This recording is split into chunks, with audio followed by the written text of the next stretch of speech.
کے انعقاد پر علامہ قاری شاذم چشتی صاحب کو اور آپ کی پوری ٹیم کو خراج عقیدت و محبت پیش کرتا ہوں۔ دعا ہے اللہ کریم ان کی کوشش کاوش اپنی بارگاہ میں قبول فرمائے۔ کثیر تعداد علماء تشریف فرما ہیں اور ہر دل عزیز شخصیت علامہ عزیز الدین کوکب صاحب تشریف لا چکے ہیں۔ یہ ہمارے سینئر ہیں اور میری کوشش یہ ہوتی ہے کہ ایسے علماء جو ٹائم کے پابند ہیں اگر وہ ٹائم پر آ جائیں تو انہیں ہی وقت دے دینا چاہیے۔ میرا چونکہ اشتہار میں نام تھا اور حضرت کا مجھے حکم تھا تو میں اس حکم کی تعمیل کے لیے یہاں کھڑا ہو چکا ہوں اور آپ کے سامنے حاضری ہو چکی ہے۔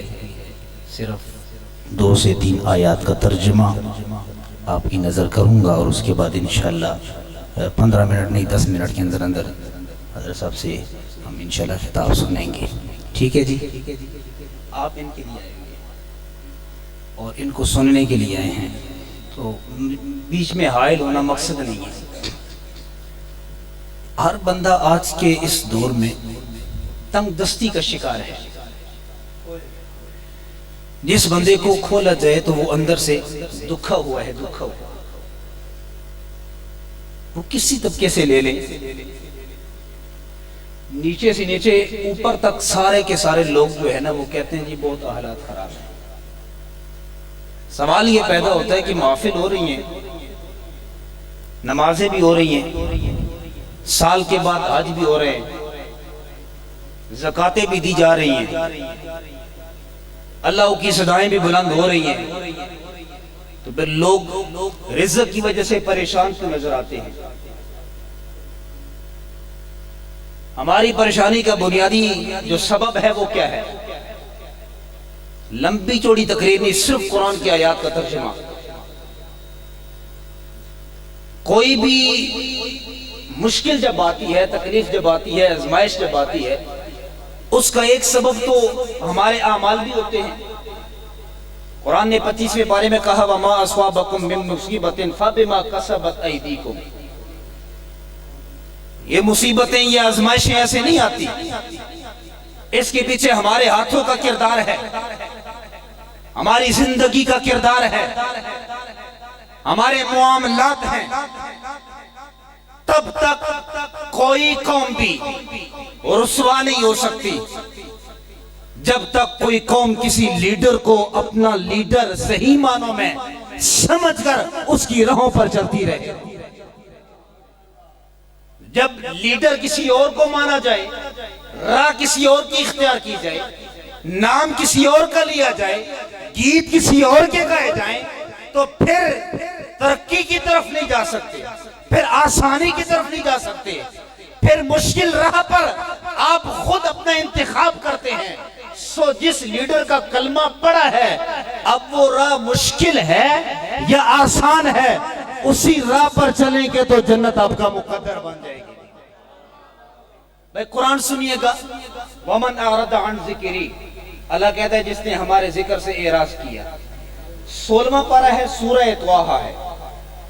ہمیں وہ چٹخارے والی تقریر میں کرتا بھی نہیں، صرف قرآن کی آیات اس لیے سنا رہا ہوں تاکہ ہمارے اندر قرآن کا ذوق پیدا ہو۔ ہاں، ہم نے قرآن کو ختم کے لیے استعمال کیا، بیٹی کو رخصت کرتے وقت سر پر رکھ دیا۔ ہم نے قرآن کو انسان کی زندگی کا خاتمہ ہونے لگا تھا، قرآن لے کر بیٹھ کے بھئی اس کی جان چھوٹ گئی۔ ہم نے قرآن کو جس مقصد کے لیے استعمال کرنا تھا، یہ موت دینے تو آیا ہی نہیں تھا، اس نے تو لوگوں کو زندگی عطا کی تھی۔ جنہوں نے موت لی ہے وہ مر چکے ہیں، لیکن جو زندگی لینا چاہتے ہیں آج بھی قرآن سے وابستہ ہو جائیں، اللہ آپ کو پھر سے آزادی کی زندگی عطا فرمائے۔ وَمَنْ أَعْرَضَ عَنْ ذِكْرِي، اللہ کہتا ہے جس نے میرے ذکر سے اعراض کیا، میں کیا کرتا ہوں؟ روٹی تنگ کیوں ہوتی ہے؟ ٹکر بند کیوں ہوتا ہے؟ مشکلات کیوں آتی ہیں؟ انسان پریشان کیوں ہوتا ہے؟ ہمارے اعمال میں سے ایک عمل کا دخل ضرور ہے اس میں، وہ ذکر کیا ہے؟ سبحان اللہ ہے کہ ہم سبحان اللہ دوار محفل میں کہتے ہیں، نعت خان بھی کہتے ہیں، نقیب بھی کہتے ہیں، خطیب بھی، ادرو بھی آخو دے، ادرو بھی آخو دے، ادرو بھی آخو، الحمدللہ بھی پڑھتے ہیں، اللہ اکبر بھی کہتے ہیں، ذکر تو کرتے ہیں، لیکن اللہ یہ کہہ کہ جس نے ہمارے ذکر سے اعراض کیا فَإِنَّ لَهُ مَعِيشَةً ضَنْكَا، ہم اس کی معیشت کو تنگ کر دیتے ہیں۔ اس ذکر سے مراد کیا ہے؟ سبحان اللہ نہیں ہے۔ علماء تفسیر نے لکھا ہے کہ اس ذکر سے مراد، بلکہ علماء کی بات بعد میں کروں، اسی آیت کی اگلی دو آیات بتا رہی ہے کہ اس ذکر سے مراد سبحان اللہ نہیں ہے، اس ذکر سے مراد صرف قرآن کی تعلیمات ہیں۔ دن کا، جس نے قرآن کی تعلیمات سے اپنا چہرہ پھیر لیا، اعراض کر لیا، اس کا رزق دنیا میں تنگ ہے۔ اور اگلی بات بتاؤں، یہ سزا کم ہے۔ رزق تنگ ہونا کوئی بات نہیں، صبح روٹی نہیں ملی تو شامی کاری صاحب نے محفل کرے، لنگر وہاں سے کھا لیں گے، اگلے دن دربار دے جانا تے چاول تو کھا لینے، کم چل جانا ساڑا بھی چلنا جی پہ ساڑا کم، لیکن اللہ کہتا ہے وَنَحْشُرُهُ يَوْمَ الْقِيَامَةِ أَعْمَى، ایس تو بڑی سزا سن لو پھر۔ قرآن کی تعلیمات کو فراموش کرنے والا سن لو، دنیا میں رزق تنگ، اور حشر کے میدان میں جب حاضر ہوئیں گے اس وقت اللہ پاک فرماتا ہے کہ ہم اس شخص کو جس نے ہماری تعلیمات کو فراموش کیا اندھا کر کے اٹھائیں گے۔ وَنَحْشُرُهُ يَوْمَ الْقِيَامَةِ أَعْمَى، وہ جب اندھا کھڑا ہوگا کہے گا قَالَ رَبِّ لِمَا حَشَرْتَنِي أَعْمَى وَقَدْ كُنْتُ بَصِيرًا، بولا میں تو آنکھوں والا تھا، صاحب بصیرت تھا، نظر آتا تھا، تکتا تھا، باتیں کرتا تھا، اندھا کیسے ہو گیا؟ بھئی رات آپ سوتے ہیں تو آپ کی نظر ہوتی ہے، صبح اٹھتے ہیں تو نظر ہی نہیں ہے، تعجب تو ہوگا بھئی نظر کہاں چلی گئی؟ پوری زندگی، 60 سالہ زندگی، 100 سالہ زندگی آنکھ کے ساتھ گزاری ہے، تکتے رہے ہیں، حشر کے میدان میں اٹھیں گے تو آنکھیں اندھی ہو جائیں گی۔ وہ سوال کرے گا قَالَ رَبِّ لِمَا حَشَرْتَنِي أَعْمَى، میرے مولا میری نظر کہاں چلی گئی؟ کس نے لے لی؟ کیوں چلی گئی؟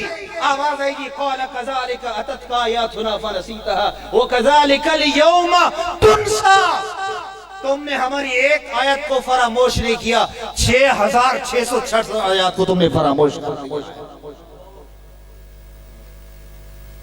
شادی کے موقع پر تمہیں قرآن بھول گیا،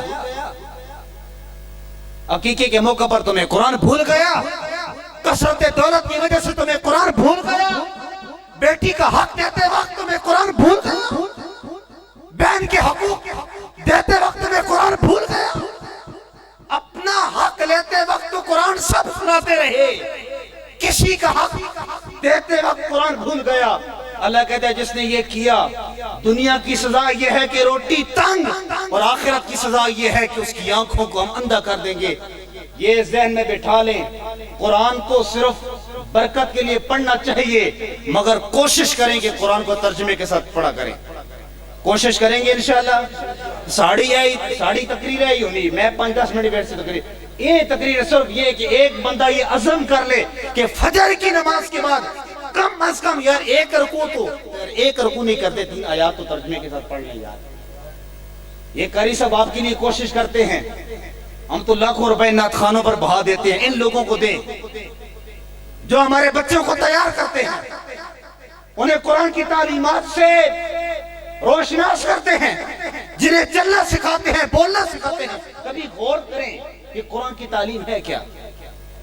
ایک بچہ صبح سکول جاتا ہے،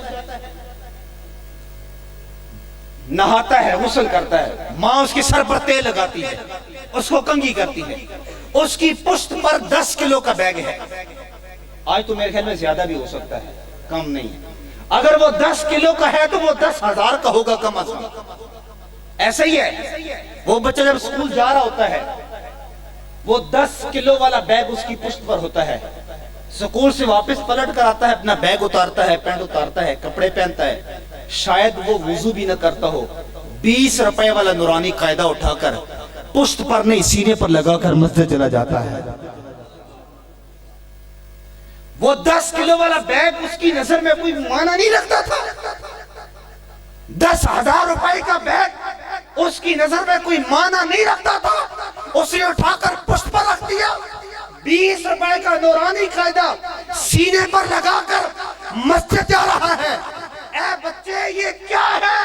ہاں میں ماں باپ کو بتانا چاہتا ہوں جس کے لیے تم تغدو کر رہے ہو, جس کے لیے تم مجھے تیار کر رہے ہو, جس دنیا کے لیے تم اتنی قربانیاں دے رہے ہو, یہ دنیا کا بیگ یہاں بھی پیچھے ہے, آگے بھی پیچھے ہی رہے گا.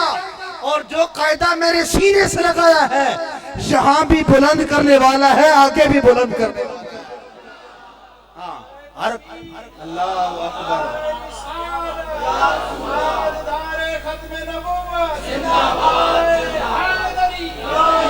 ہاں اقبال نے کہا تھا ہر کوئی مستے میں ذوق تن آسانی ہے, تم مسلمان ہو یہ انداز مسلمانی ہے. حیدری فقر ہے نہ دولت عثمانی ہے, تم کو اسلاف سے کیا نسبت روحانی ہے. وہ زمانے میں معزز تھے مسلمان ہو کر, ہم خار ہوئے تارک قرآن ہو کر. اقبال کہتا ہے شور ہے ہو گئے دنیا سے مسلمان نابود, مسلمان ختم ہو گئے. شور ہے ہو گئے دنیا سے مسلمان نابود. ہم یہ کہتے ہیں کہ تھے بھی کہیں مسلم موجود, وضع میں تم ہو نصارہ تو تمدن میں ہنوز. یہ مسلمان ہیں جنہیں دے کر شرمائیں یہ ہوں. یوں تو سید بھی ہو مرزا بھی ہو افغان بھی ہو, تم سبھی کچھ ہو بتاؤ مسلمان بھی ہو. کبھی فخر سے یہ نعرہ بلند کریں کہ ہم اس نبی کا کلمے پڑھنے والے ہیں جس نبی نے ہمیں قرآن جیسی کتاب عطا فرمائی ہے. تو انشاءاللہ میں جو باتیں میں نے کی ہیں اس میں سے میں علماء کو گواہ بنا کر آپ کو لفظوں میں بولنے میں اگر کوئی مجھ سے غلطی ہوئی توبہ کرتا ہوں. کی محمد سے وفاتوں نے تو ہم تیرے ہیں, یہ جہاں چیزیں ہے کیا لوح و قلم تیرے.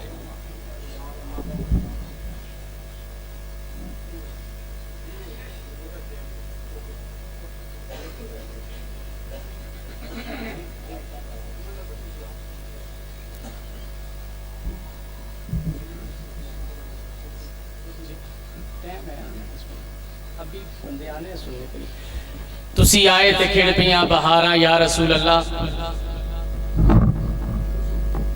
دلاں دا چین پایا میں قراراں یا رسول اللہ.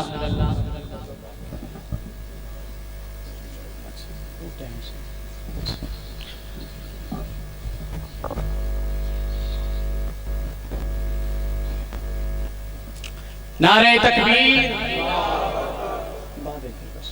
نعرہ رسالت, نعرہ حیدری. اب خصوصی خطاب کے لیے میں دعوت دیتا ہوں جو ہمارے خصوصی مہمان ہیں, مجاہد اہل سنت, فخر اہل سنت, حضرت علامہ مولانا قاری محمد عزیز دین کوکب صاحب. آپ سے درخواست کرتا ہوں کہ وہ آئیں اور اپنے محبت والا اظہار فرمائیں. نعرہ تکبیر, نعرہ رسالت, نعرہ حیدری, تاجدار ختم نبوت.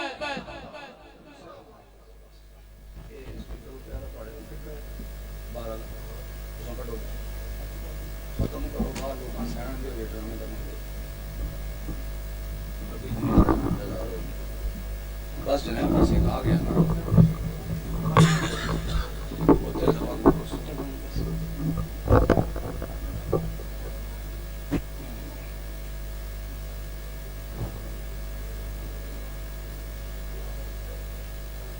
لہجہ علی صاحب تک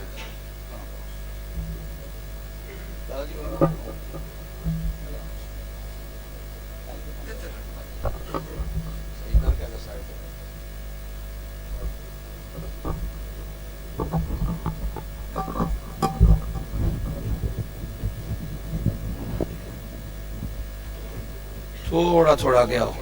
بسم اللہ کرام اے بھی چاہو یار مجلسی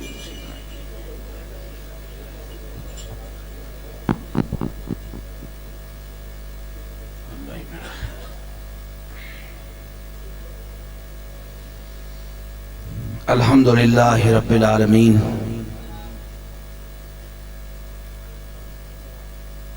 الصلاة والسلام على سید الانبیاء والمرسلین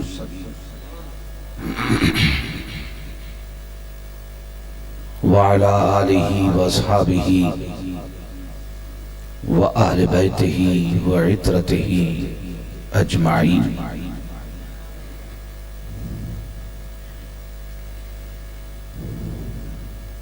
اما بعد فاعوذ باللہ من الشیطان الرجیم.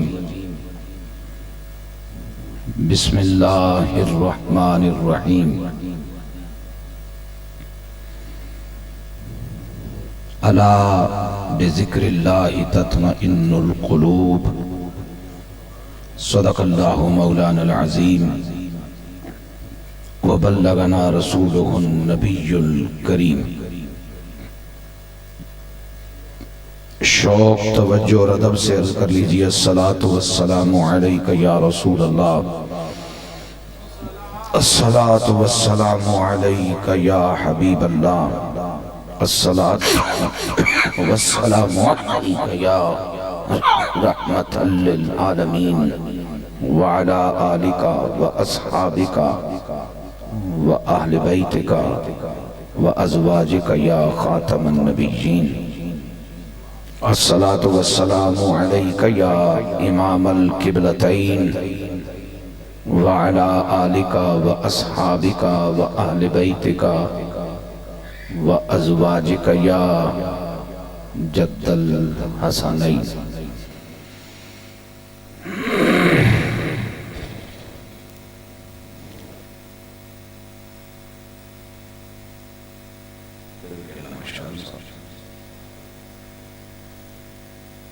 کتنے بچے ہیں اس کی دستار ہوگی؟